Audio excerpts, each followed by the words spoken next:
सिंगापुरी नारळ,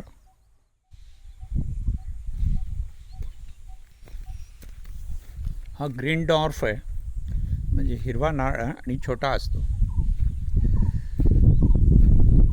हा 1, 2, 3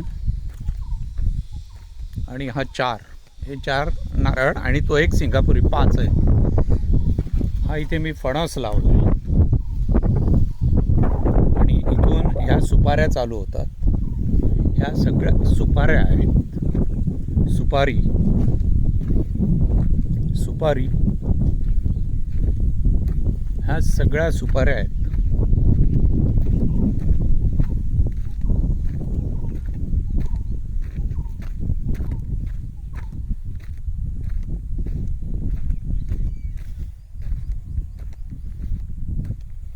सगळ्याला इरिगेशन केलेलं आहे. इरिगेशन सिस्टीम आहे. पाणी 20 मिनटं सोडलं तरी भरपूर होतं. आणि या बाजूला इथे अजून एक हे येणार आहे, जायफळ येणार आहे, लावलं नाही अजून. हा आंबा आहे.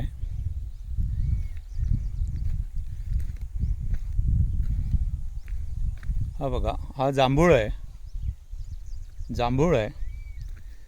पुन्हा हा आंबा आहे. आंबा, हापूस आणि केशर लावला आहे. हे दालचिनी आहे. हा पुन्हा आंबा आहे.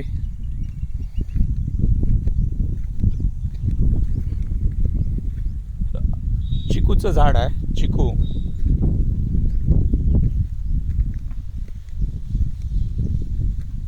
पुन्हा दालचिनी आहे.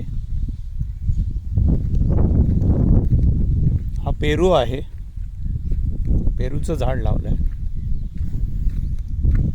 हे आहे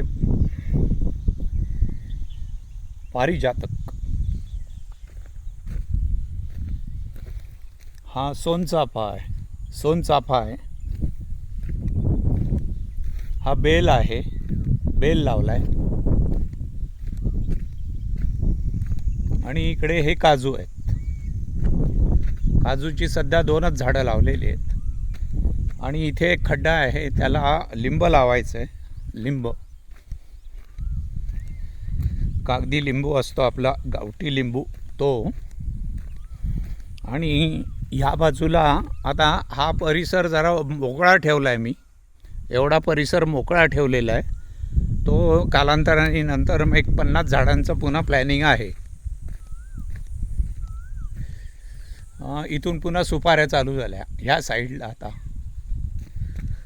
ही सगळी सुपारी आहे.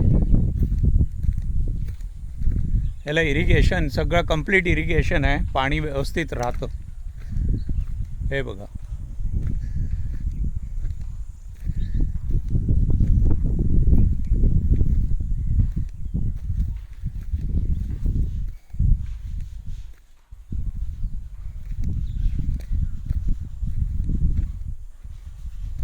एवढ्या सुपाऱ्या आहेत इथे.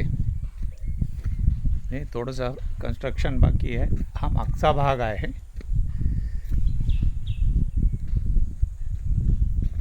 आणि हा असा परिसर आहे. आतापर्यंत 45 झाडं लावून झालीत. अजून 50 झाडांचं प्लॅनिंग आहे.